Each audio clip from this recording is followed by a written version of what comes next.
hurt myself. Get me rippers, bitch.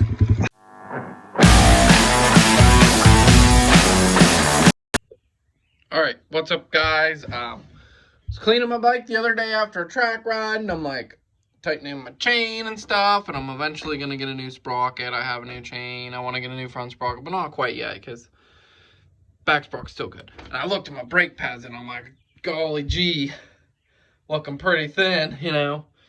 So I'm like, I better inspect these. And it was kind of hard because I emailed T-Bolt and he's like, these ones should be it. And he sent me the links and he's like, I take them off and make sure. So that's what I'm doing before I order them. I'll get them in, put that on the video. I got my new fuel cap. It's right here. It fits. There's the part number on Amazon. I think it's 49 millimeters inside thread here. 49 millimeters, fits right on. I didn't test it yet, guys. Don't know if it leaks or not. For the time being at the track, I went nuts. It drove me nuts, and I put electrical tape inside here. Did pretty good. I was surprised. Looks like most of it's gone now. Just jammed up in there, see it? But anyways, doing a brake video here. So I started with this back brake assembly here. So to get these off, I tug this out, but you don't have to first. And then this little nut right here is a 12 millimeter, and it's real hard to spin out, but you want to spin it out. The threads aren't very long. See, I just put it back in there. It's got a lock washer, so make sure you put that back on. But I put that back on. Now, guys, when you put this back together, see how dirty this one is? Rusty? Clean that, put some grease on it. That's what these boots are for, to hold grease in. I put that boot back on. And then these are a 4 millimeter Allen, and I'm going to go ahead and take those out, and that should release your brake pads.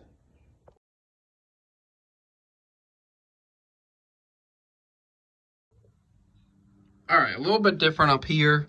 Yeah, there's the bottom one there with that 12 millimeter. You could take the whole thing off, the whole bracket and everything off with these two 10 millimeters. I might do that. But I want to check these pins out anyways, make sure, you know, they're greased up and working properly. It feels like they are.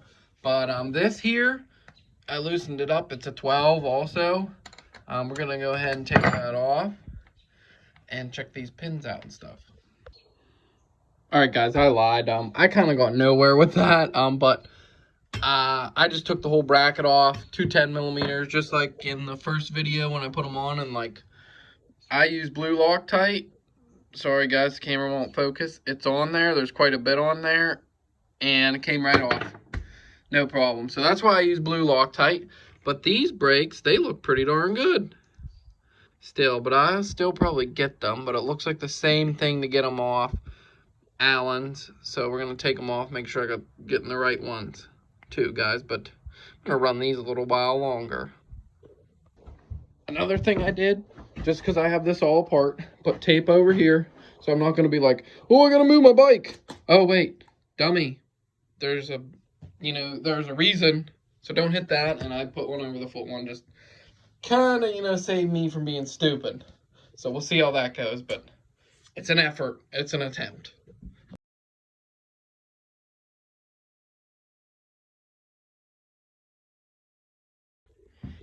All right, what's up, guys? We got the brakes in the mail. Check it out. T-Bolt. There's the part numbers right there, front and back. I got the cheaper back brakes, I believe, and the more expensive front ones. We're gonna put them on here. Here's the back, the front EBC ones. Awesome, awesome. And then here's the back. Part number. And then I also got my other air cleaner dual element one in the mail too. It's red. I cleaned my other one. Let me open it up here real quick. Put that right there. So here we go, guys, right out of the package. From Amazon. It's the same as my black one, but this one's red. I figured I'd give it another try. But I did clean my other one. I'm gonna put my gas cap on too. And we're gonna, I think that's it. Get the tape off, put the front brakes, at least lube them up, put them back together because they're still great. So yeah, they're still pretty decent. All right, guys, remember to lube these pins up. Now, this one's still pretty lubed. This one is crappy. You don't want it to look like that. So we're going to sand it a little bit here.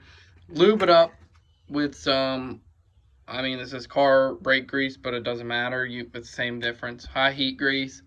And so these will slide properly on here. All right, so you're going to have to put, obviously, we got this all cleaned up. We got to lube it up there, but the brake pads are a lot thicker than they were. So you got to push this piston back in, and you want to make sure you do it even. I just did it with my thumbs. They make tools and stuff like for cars, but like this is so small you can literally just push it in with your thumbs. And I'm going to clean that out a little bit better. I mean, I did clean it out some, but we're going to clean it out better.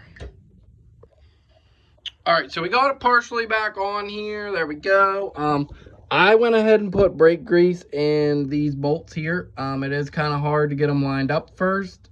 Just start them by hand. It is kind of difficult. Make sure you put that bracket in back here properly. I took a picture of it, so I remembered. It's definitely directional. Those screws do go through the pad. See it back there?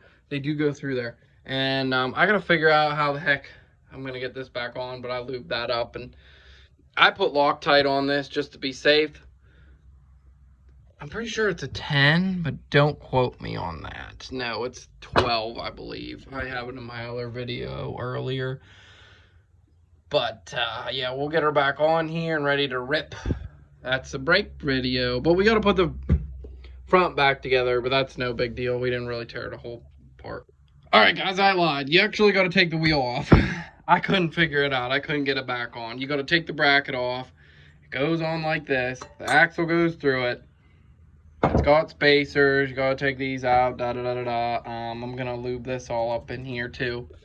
That spacer, the big spacer, is on the chain side. Take the chain off. My sprocket's still looking great.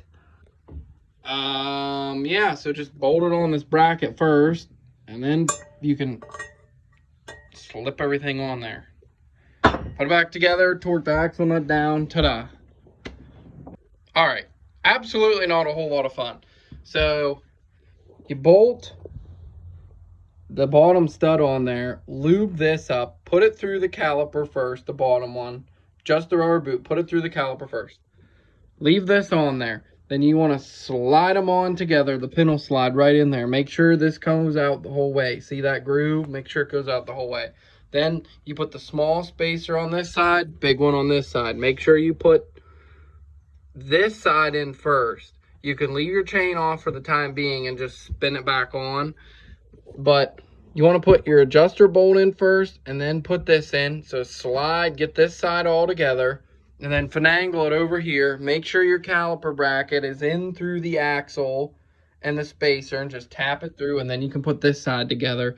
I Loctited this again, this axle nut, and we're going to torque it to 35 foot-pounds. Then we're done with the back. The front's pretty simple because we didn't change them yet, guys. So same deal it looks like, but a lot less painless. We're going to get to that later, though. Alright guys, just took a rip after we put the brake pads and the gas cap on. Huge success. Gas cap does not leak. Check it out. Ripping around the yard real hard. Absolutely no leaks. Hugely great. Awesome buy. Brakes are still looking good back here. I did notice the brake pedal's a lot stiffer than it used to be. I mean, it's noticeable. And it's frickin', I'm saying it backwards, frickin' pretty slippery out because it rained a little bit and almost ate it twice trying to hit a jump, but it's gonna rain here. Spun around here in the yard once, I almost frickin' lost it pretty good. Wow, it really looks like it's gonna, but I better get my mower put away over there before it rains. Holy guacamole. All right, guys. Alright guys, little update. I took my bike for a ride yesterday after I did the brakes. Again, and like, when I'd coast, I'd hear this. And I'm like, what the heck? And I put it up on my stand here, and I'd spin the wheel and it would do it, and this caliper was like moving around. It's like, so I took it apart today. What I found was the pad was a little bent, and I'll kind of show you. Like right here's the old pad. So it was bent like right up here where this hole was a little bit. I mean, it's soft metal and it was bent. And like, it must have been allowing it to move enough or something. So I took it back off and cleaned it. And I think I switched around the way that retainer in the bottom goes. And I put them in. I mean, either way, these here are really hard to line up. And I took it for a ride again and spun it, and everything's okay. So, and an update on my gas cap, guys. I friggin' overfilled it yesterday, like flowing out of the top. It's probably still pretty full. Yeah, it's still pretty full. Did not leak a drip, not a drip. I'm so pleased with this. This is awesome. It looks cool, and it solved my problem. Sweet.